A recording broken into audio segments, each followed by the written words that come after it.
제시하고 피고인과 김용현 장관이 시국 상황과 관련하여 지금 6월 17일 모임 말씀드리는 것입니다. 피고인과 김용현 장관이 시국 상황과 관련하여 각각 구체적으로 어떤 말을 하였습니까?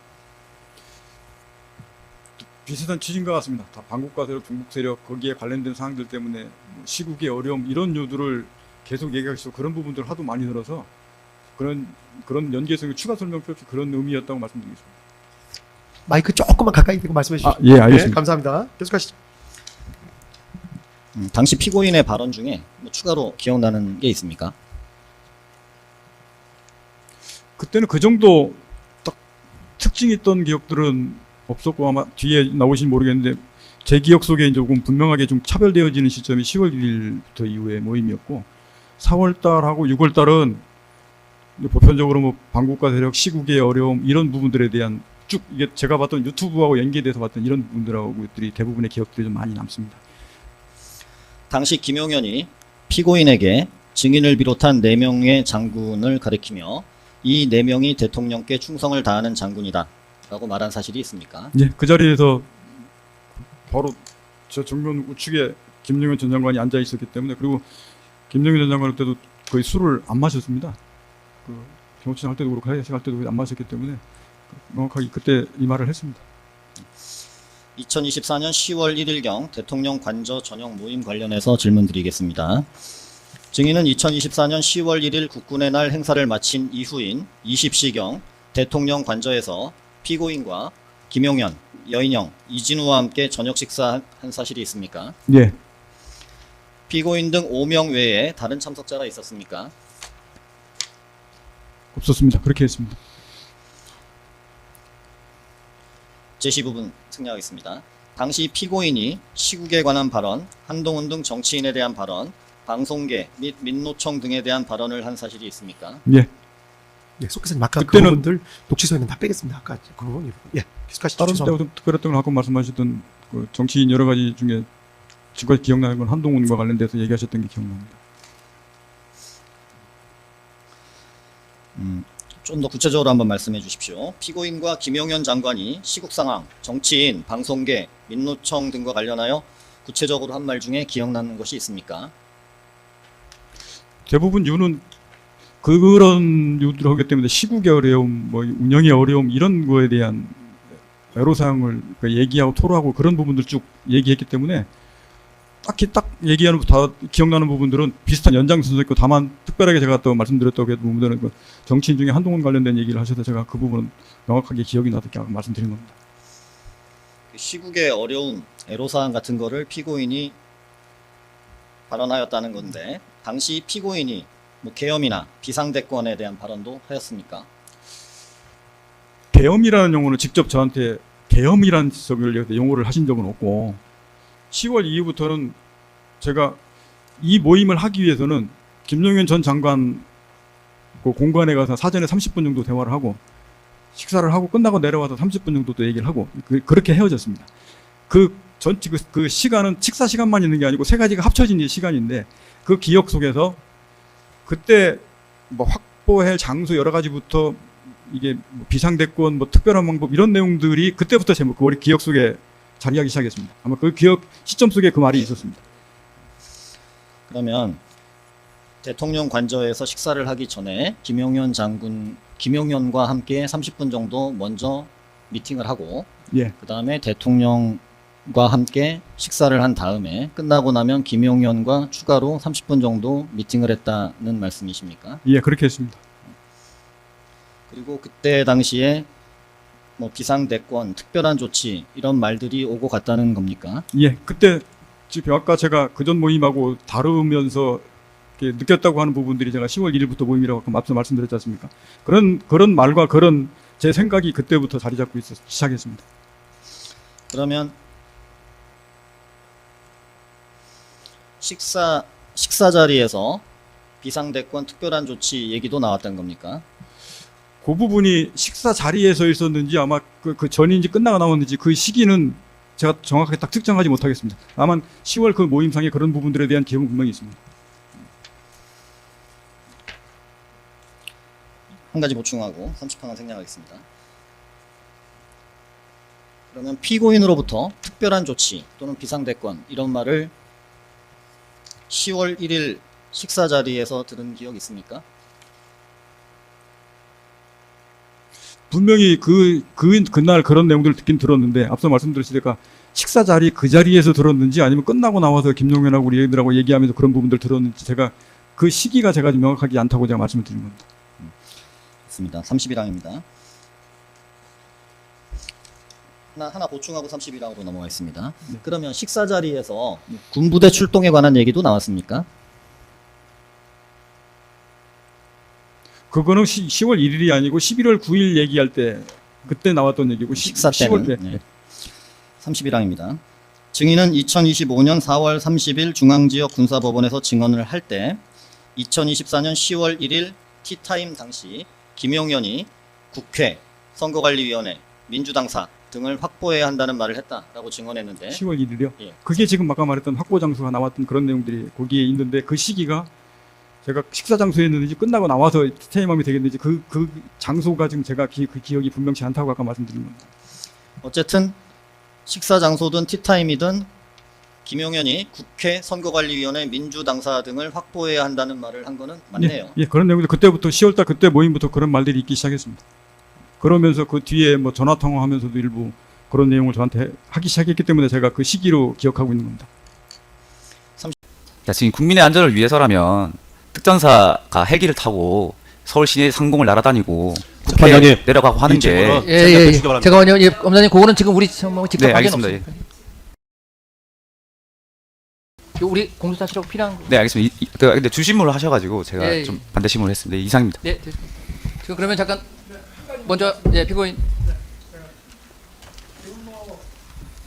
제가 국무위원을 부르는데 가급적 빨리 올 수 있는 사람을 불러야 되겠다라는 생각은 했지만 주소록을 가지고 있는 것도 아니고 현재 이 사람이 어디 있는지 알 수가 없기 때문에 일단 전화를 해봐야 되는데 그 먼저 전화하는 대상자는 전부 경제 관련 그 국무위원들을 대상으로 한 겁니다. 그래서 경제장관, 그다음에 저 중소벤처부 장관, 산자부 장관, 건설교통부 장관, 그다음에 농림축산부 장관, 그다음에 복지부도 사실상 경제입니다. 그래서 국민의 민생과 관련이 많은 경제장관들한테 먼저 전화해서 이 사람들이 다른 멀리 있어서 못 온다 그러면 또 이제 확장을 해야 되지만 그런 저거지 계속 지금 검찰에서 증인한테 질문을 하셔야죠. 아니요, 제가 지금 아, 재판장님께 의견을 잠깐 그건 네. 나중에 조금 있다가 예, 네, 그럼 좀 그 이따가 뜻입니다. 예, 먼저 저희 그래서 보충 뭐 질의가 무슨- 있을 수 있어서요. 네, 예. 현재 위치 파악하고 있는 것도 아니고 주소록을 들고 하는 건 아닙니다. 예, 잠깐만요.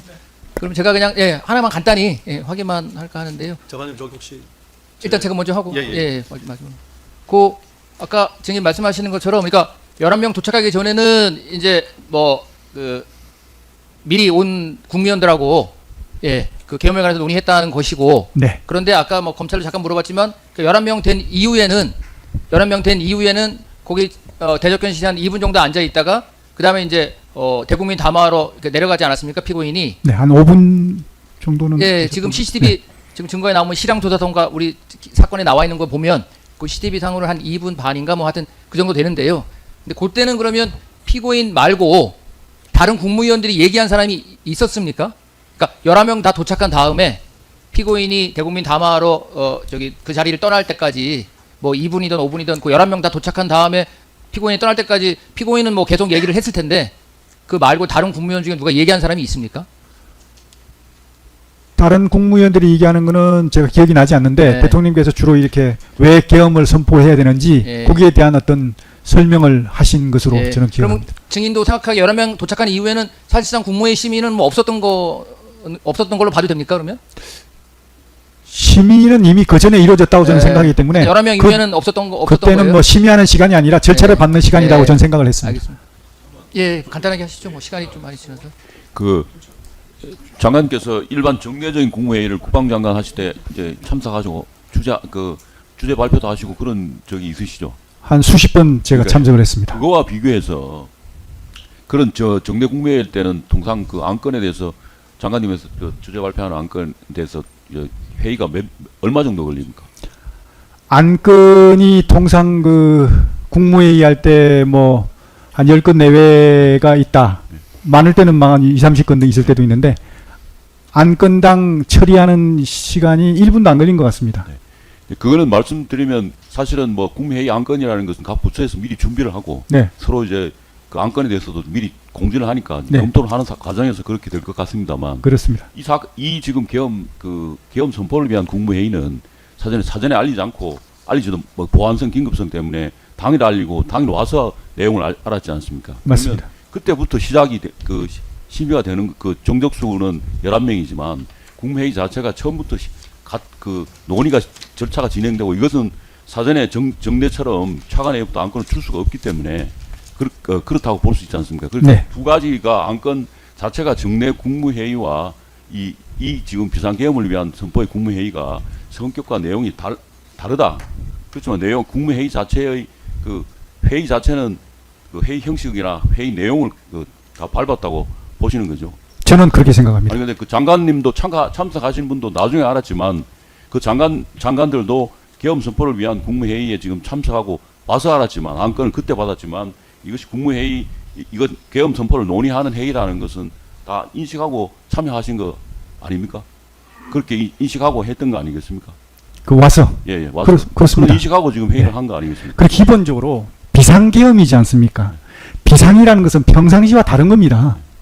자꾸 비상을 평상시와 똑같은 걸로 생각하고 자꾸 인식을 가지면 안 되는 것이죠. 제가 지금 여쭤보는 것은 회의를 할 때 이제 일반적인 정례적인 회의는 안건을 다 전부 알고 있는 상태에서 네. 결정을 하기 위해서 이제 하는 형식을 가지게 되는데 이거의 경우에는 이제 모여서 논의하고 하기 때문에 지금 말씀하신 재판장님께서도 여쭤본 것이 국무회의 실제로 국무회에 다 모였을 때 어떤 발언을 했나 말씀을 하셨기 때문에 그거에서 비교해서 말씀을 회의 자체가 소집 때부터 먼저 온 사람부터 마지막에 참여한 사람까지 전체가 국무회의로 그 성격으로 봐야 되지 않는가 그런 말씀을 드립니다. 네. 그리고 나중에 주장을 하시죠. 예. 제가 딱 한 가지만 예. 물어보겠습니다. 예. 마지막으로. 마지막 한 가지만. 마지막입니다. 그 필수 국무위원 말고 추가적으로 이제 국무위원을 또 불렀지 않습니까? 뭐 국무위원들이 한꺼번에 들어오지는 않았을 것 같은데요, 그죠? 따로따로 계속 도착하는 대로 들어왔을 것 같습니다. 네. 그죠? 맞죠? 네. 예. 들어왔을 때 대통령께서 일일이 들어오는 국무위원들에게 또 마찬가지로 의견을 듣고 또 비상계엄의 필요성에 대해서 계속 설명하셨죠. 하셨습니다. 그죠? 그 맨 마지막으로 들어온 국무위원이 누굽니까? 오영주 국무위원이 아마 그럴 겁니다. 오영주 장관이죠. 네네네. 예, 오영주 장관 같은 경우에도 마찬가지로 도착하자마자 바로 대회의실로 갔습니까? 제가 정확히 기억이 안 납니다. 예. 대의실로 바로 간 걸로 기억하고 그러면 있습니다. 오영주 장관 위에 나머지 장관들은 국무위원들은 도착했을 때 직접 대통령이 계엄의 필요성에 대해서 설명하고 그다음에 장관들의 의견을 듣고 또 얘기하고 이런 과정이 충분히 논의가 있었죠. 먼저 네 분 중에 이제 뒤에 오신 네 분 중에 예. 두세 분 정도는 대통령께서 직접 설명을 하신 걸로 알고 있습니다. 예. 이상입니다. 예. 증인 아까 변호인의 질문 중에서 대통령이 11월 말경 2024년 11월 말경에 비상계엄 관련해서 사전 준비를 할 수 있겠냐라고 물었기 때문에 2024년 12월 1일경에 이미 초안이 있었다라고 말씀하셨어요. 그럼 그 11월 말경에 사전 준비를 할 수 있겠냐라고 한 것은 피고인이 언제 어디서 이런 말을 한 건가요? 그 조금 보충 설명을 드릴게요. 이해를 돕기 위해서. 24년 11월 24일 날 그때가 아마 주말이었을 겁니다. 주말이었는데 그때 이제 대통령님께서 잠깐 찾으셔 올라갔는데 이 거대 야당의 어떤 여러 가지 참 폐악질들을 쭉 말씀하시면서 평상시의 시국에 대해서 굉장히 걱정도 많이 하시고 국민의 민생과 관련돼서 굉장히 걱정도 많이 하셨는데 그날의 시국에 관련된 말씀은 굉장히 강도가 다른 날보다 높으셨습니다. 예를 들어서 해도 너무한다. 도대체 어떻게 나라를 이렇게 만드느냐. 이것은 선을 넘고 있다. 이렇게 말씀하시면서 굉장히 좀 평상시에 걱정하시는 수준이 아니라 굉장히 뭔가 좀 이렇게 위험 수위가 지금 높아졌다는 그런 경고의 말씀을 많이 하시더라고요. 이렇게 해서 나라의 미래가 없다. 그런 말씀하시고. 그래서 제가 이제 그때 뭐 비상계엄 말씀 안 하셨어요. 제가 느끼는 감이 대통령께서 이거 혹시라도 비상계엄을 하실 생각이 있으신가 하는 그런 생각을 제가 갖게 됐거든요. 그래서 그때 혹시 비상계엄을 하시게 되면 뭐가 필요할까 하는 생각을 처음 하게 됐습니다. 그래서 24일 날 그 대통령님과 이 대화를 마치고 와서 제가 뭐가 필요한가 고민을 해서 했던 게 이제 세 가지가 생각이 난 겁니다. 그 세 가지 정도는 기본적으로 준비해야 되겠구나. 첫 번째가 계엄 선포문, 두 번째가 대국민 담화문, 세 번째 포고령. 이건 기본적으로 갖춰져 있어야겠다. 그래서 그때 초안을 준비해야 되겠다고 염두 판단을 하고 있었거든요. 그런 염두 판단을 하고 있는 차에 그게 24일입니다. 26일, 27일, 28일 그 사이에 퇴청하시고 나서 저하고 이제 차담을 하시면서 아니 감사원장하고 중앙지검장을 탄핵하겠다는데 이게 말이 되냐. 중앙지검장은 그렇다 하더라도 감사원장은 헌법기관장인데 어떻게 헌법기관장을 이렇게 탄핵을 시킨다는 얘기냐. 그렇게 말씀하시면서 22명의 그 국무위원들 주요 인사들 탄핵하고 이렇게 해서 아니 이건 국정을 마비시키겠다는 얘기밖에 안 되지 않냐. 도대체 이건 해도 너무하다. 그러시면서 굉장히 구체적으로 이제 이 그대 야당의 폐악질에 대해서 말씀을 꽤 하셨어요. 그러시면서 혹시 계엄을 하게 되면 뭐가 필요한지 그거 좀 살펴보시고 좀 챙겨봐달라라고 말씀을 하셨습니다. 그게 26일, 27일, 28일 그 사이에 한 2번 있었어요. 그때 그래서 이제 제가 그 챙겨봐달라는 말씀을 듣고 세 가지를 구체적으로 염두 판단했던 것을 기록을 해서 준비를 했던 겁니다. 그걸 이제 초안을 준비한 게 이제 그때 이제 30일까지 초안을 준비했고 그러고 나서 12월 1일 날 대통령께서 오전 중에 찾으신 것 같은데 오전 중에 찾아서 올라갔더니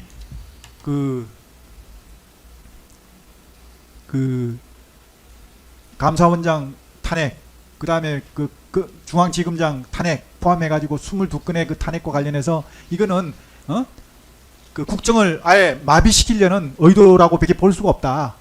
지금까지 참아왔지만 이제 더 이상 참을 수가 없다라는 말씀을 하시면서 이 비상계엄에 대한 생각을 좀 이렇게 말씀하셨습니다. 그러시면서 그뿐만이 아니고 또 그때 한참 뭐가 있었냐면 그 특정인을 수사하는 그 판검사들 다수의 판검사를 탄핵하고 탄핵 급박하고 이렇게 해왔거든요. 그러시면서 그것까지도 말씀하시면서 이렇게 하면 도대체 사법부가 어떻게 제대로 판결을 하고 사법부가 어떻게 조사를 하냐. 특정인을 수사하고 재판한다고 해서 그것을 탄핵하고 탄핵 급박하면 사법부 기능이 제대로 작동하겠냐. 이거는 행정부뿐만 아니라 사법부까지 지금 망가뜨리고 있다. 그런 어떤 말씀을 하시면서 참 이건 정말 더 이상 이건 두고 볼 수 없다. 또 그러고 있는데 또 하나 더 이게 기름을 퍼부은 게 바로 이 참 초유의 예산 삭감이었습니다. 그 예산 삭감도 참 그냥 뭐 다른 어떤 예산 삭감이 아니고요. 국민들의 삶과 관련된 직결되는 그런 예산이 대부분 많았거든요. 예를 들어서 아이돌봄 예산. 잠깐만요. 예, 지금 물어보신 거는 네. 이것까지 다 하려고 하신 거는 아니에요. 간단하게 끝내겠습니다. 그래서 아이돌봄 예산. 잠깐만. 이거 먼저 질문하신 분이 중요하니까요. 예, 그래서 예. 그러면은 요약하면은 그 11월 24일 주말에 대통령이 불러서 가서 대통령의 말을 듣고 혹시 계엄을 할 수도 있겠다라고 생각을 했다고 하셨잖아요. 그게 대통령 관저에서 있었던 일인가요? 11월 24일 11월 24일. 네네네. 관저에서 있었던 네. 일인가요? 그리고 그 이후에 11월 26일경부터 28일경 사이에 말씀을 나누시면서 초안을 준비하게 됐다고 했는데 그거는 어디에서 그런 혹시 계엄을 하게 되면 뭐가 필요한지 이런 대화는 어디에서 나눈 건가요? 관저에서. 이것도 다 관저에서 예. 있었던 퇴청하시면 제가 관저까지 모셔다 드리기 때문에 그 퇴청하시고 나서 아마 관저에서 네. 차담하면서 얘기를 나눴던 것으로 기억합니다. 그러면 이 변호인이 질문한 12월 1일 오전에 대통령과 면담하면서 대통령이 계엄 선포문, 대국민 단합문, 포고령을 준비할 수 있냐라고 물은 거는 이것도 관저인가요? 예, 아니 관저에서 맞습니다. 관저에서 말씀하셨습니다. 그러니까 대통령께서 그렇게 질문하신 거는 네. 제가 초안 준비가 되어 있는 걸 모르시고 네, 말씀을 준비할 수 있겠냐? 네. 그러면은 이제 초안이 이미 있어서 보고했다고 하셨는데 그 네. 자리에서 바로 보고가 됐나요? 예, 제가 올라갈 때 네. 12월 1일 날 찾으셔서 올라갔다 혹시 몰라가지고 초안 준비된 걸 가지고 올라갔거든요. 그래서 이제 제가 초안이 준비돼 있는데 혹시 뭐 한번 보시겠습니까?라고 말씀드리니까 한번 봅시다 해서 보여드렸습니다. 그 12월 1일 오전에는 어떤 일 때문에 증인을 불렀나요? 12월 1일이요? 오전에. 12월 1일 날. 오전에. 그러니까 12월 1일 날은 왜냐면은 증인이 총안을 들고 갔다고 하셨잖아요. 예, 그러니까 그때 부른 이제 목적을 알고 들고 간 건가요? 아니죠. 그때 이제 분위기가 네. 굉장히 그 좀 시국 자체가 안 좋았던 게 조금 전에 말씀드린 대로 22회에 걸친 탄핵, 그것도 불법적인 탄핵이지 않습니까? 탄핵 요건도 하나도 안 맞지 않습니까? 그런 어떤 탄핵을 통해 가지고 국정을 마비시키고 또 다수의 판검사님들을 다 탄핵 또는 탄핵 급박을 해가지고 사법부 기능을 훼손시키고 또 아이 돌봄 예산, 그 다음에 또 청년 일자리 예산, 거기다 또 우리 군의 초급 간부들 수당과 봉급 인상 예산 이런 걸 포함해가지고 4조 원이 넘는 예산을 전액 삭감했지 않습니까? 이거는 국민의 삶을 약탈하는 거거든요. 그러면 이런 증인 어떤 것들 입장에서는 11월 26일에서 28일경 사이에 피고인이 혹시 계엄을 하게 되면 뭐가 필요한지를 한 2회 정도 말을 했기 때문에 초안을 준비했다고 하셨잖아요. 맞습니다. 그러면 그 당시에 11월 26일에서 28일경 사이에는 조만간 계엄을 선포할 수 있겠다라고 생각을 했던 건가요? 네, 그런 어떤 조만간 할 수 있겠다 이거보다도 하실 가능성도 있겠다. 라는 생각을 했습니다. 네. 주신문 5번 관련해서 물어보겠습니다. 그랬더니 피고인이 그 핵심 국무위원과 먼저 논의를 하고 싶다라고 말을 했다고 했잖아요. 12월 1일경에 네네. 이미 그때. 그러면 그 핵심 국무위원이라고 하면서 지금 외교, 통일, 행안, 법무부 장관을 부르잖아요. 네. 이 외교부, 통일부, 행안부, 법무부로 특정한 이유가 있나요? 계엄과 연계가 있는, 계엄과 관련이 있는 그런 부서. 구체적으로 어떤 예를 들어서 관련이나요? 계엄을 하게 되면 외교부 같은 경우는 굉장히 그 관련이 많지 않습니까? 그러니까 어떤 관련이 있는지 간단하게라도 말씀을. 모르시겠습니까? 당연히 네. 계엄하게 되면 국내에 어떤 주재하고 있는 그런 외교관님들에 대한 설명도 해야 될 것이고 또 우리 해외 나가 있는 외교관들 통해서 이게 왜 이렇게 했는지 이런 것들에 대해서 간단히 설명도 해야 되고 그런 어떤 국제적인 문제 이런 것들에 대해서 설명도 좀 해야 되지 않습니까? 그런 것들 관련해서 외교부는 굉장히 중요하죠. 핵심이죠. 네. 통일부는요? 통일부는 남북 관계에 관련된 것도 있고 하니까 그런 측면에서 있을 수가 있으니까 부른 것이고요. 국방은 당연히 들어가야 되는 것이고 네, 행안부. 행안부는 또 당연히 이 계엄을 하게 되면 이런 행안부의 역할이 있지 않습니까? 그런 역할들을 해야 되기 때문에 계엄에서의 행안부의 특별한 질서 역할이 유지라든지 이런 것들을 경찰력을 이용해서 해야 될 필요성도 있고요. 여러 가지 소란행위나 이런 것들이 있으면 그런 것들에 대한 어떤 치안 유지, 이런 질서 유지 이런 것들이 행안부 장관의 본연의 임무 아니겠습니까? 계엄이 선포되면 군이 하지만 군이 나서지 못하는 경우에는 경찰이 또 해야 될 부분이 있거든요. 그럼 법무부 장관을 부른 이유는 법무부 장관은 여러 가지 뭐 이런 어떤 사법 관련한 문제라든지 이런 것들이 있을 수가 있으니까 법적인 문제 좋은 이런 것들도 있을 수가 있으니까 그렇게 했습니다. 그러면 이 외교부, 통일부, 행안부, 법무부 장관을 핵심 국무위원이라고 해서 부르기로 12월 1일부터 논의가 됐던 건가요? 예, 그때 대충 대통령께서 지침 줄 때 이런 어떤 관련된 핵심 인원들은 좀 미리 와서 좀 논의를 좀 했으면 좋겠다. 네, 말 막아서 미안한데요. 계엄 관련 필수 국무위원이라고 그렇게 예, 피고인 네. 예, 맞추고 나서 나중에. 네.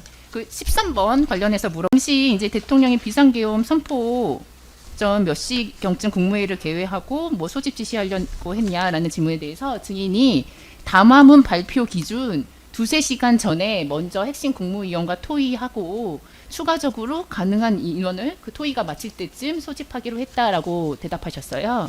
그러면 그 담화문을 발표하기로 한 시간은 10시로 정해졌던 건가요? 예, 그렇습니다. 그러면 10시를 기준으로 2-3시간 전에 핵심 국무위원 먼저 토의를 하고 아니요. 12-3시간 전에 소집을 시켜서 네. 토의를 하는 거니까 네. 시간은 정확히 언제쯤 들어올지는 모르죠. 그러면 그 추가적으로 가능한 인원은 대략 담화문 발표 기준으로 언제쯤 소집할 예정이셨어요? 그때 이제 염두로 판단했던 것은 1시간 전쯤으로 판단을 했던 것으로 기억합니다. 1시간 전에 21시경. 소집 통지를 하기로요. 아니 21시경에는 일단 정족수가 모여서 이 국무회의를 할 수 있도록 하는 것이 어떻겠느냐라는 생각을 대통령 말씀하셨기 때문에 그렇게 생각을 했었는데 막상 이렇게 진행을 하다 보니까 너무 논의가 진지하고 치열하게 이루어지다 보니까 시간이 좀 지연된 것이죠. 21시경에 토의를 할 예정이었으면은 소집은 먼저 해도 됐던 거 아닌가요? 소집 통지는? 아니요. 그게 왜 안 되냐면요. 제가 이런 말씀 드리면 뭐한데 주요 핵심 필수 그 국무위원들하고 대통령께서 진지하게 토의를 하시잖아요. 그 토의 결과가 어떻게 될지 모릅니다. 예를 들어서 대통령께서 그 장관들의 의견을 다 받아들여서 그래 뭐 계엄하지 말자라고 하실 수도 있어요. 막말로. 그러면 올 필요 없잖아요. 그래서 미리 중간에 할 필요는 하는 건 안 맞다는 것이죠. 어느 정도 마무리가 된 상태에서 대통령님의 결심이 어느 정도 선 상태에서 해야죠. 한다 하는 결심이 섰을 때 하는 것이죠. 그래서 토의가 마무리될 때쯤 그렇죠, 소집 그렇죠. 통지를 했다는 말씀이에요. 네네네. 그러면 그때 이제 가능한 인원을 소집하기로 했다고 하셨는데 이 가능이라는 것은 물리적으로 빨리 올 수 있는 그렇죠. 국무위원들을 말하는 건가요? 맞습니다. 그러면 뭐 주거지 등을 기준으로 정하나요? 그거는 제가 뭐 구체적으로 뭐 어떻게 했는지 잘 모르겠는데 네. 빨리 올 수 있는 그러니까 뭐 현재 위치가 중요한 거 아니겠습니까? 주거지도 중요하지만 주거지하고 현재 위치가 중요할 것 같은데 뭐 그런 걸 고려해서 아마 하지 않았을까 싶습니다.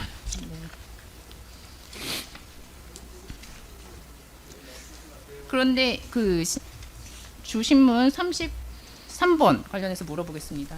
시간적 제약과 연락 가능 여부 등 현실적 이유를 고려해서 불렀다고 대답하셨는데 실제로 소집을 통지한 조규홍 복지부 장관 같은 경우는 주거지가 판교 백현동이었습니다. 백현동에서 소집 통지를 받고 급히 출발했다고 하고요.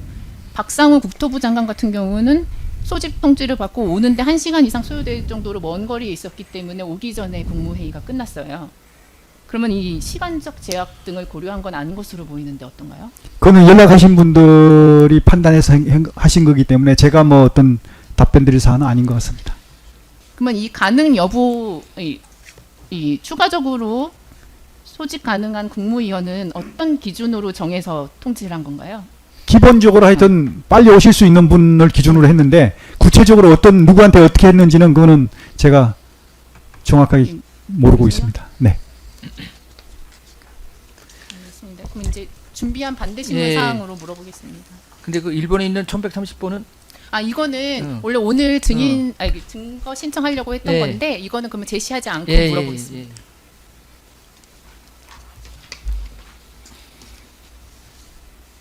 증인은 2024년 12월 3일 18시경 피고인과 함께 삼청동 안가에서 조지호 경찰청장, 김봉식 서울경찰청장을 만나고 같은 날 19시 46분경 피고인 김정환, 박종준과 함께 대통령실로 복귀한 사실이 있죠. 몇 시에 복귀? 19시 46분경 복귀한 사실이 예. 있죠.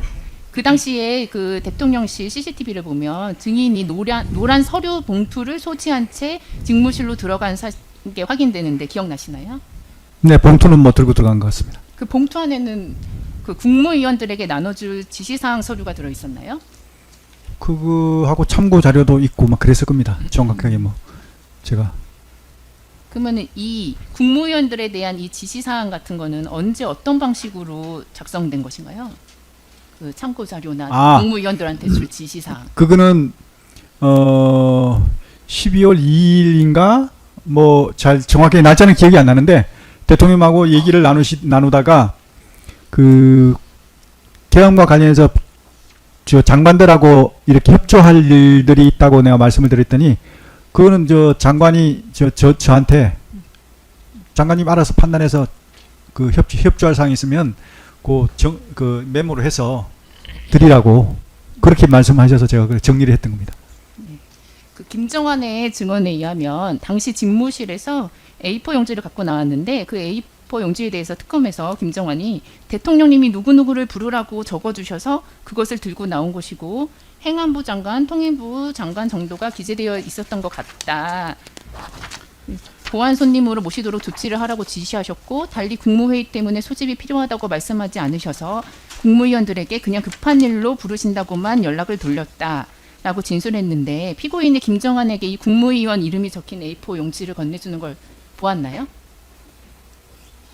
당시 그 제가 집무실에서 본 기억은 없습니다.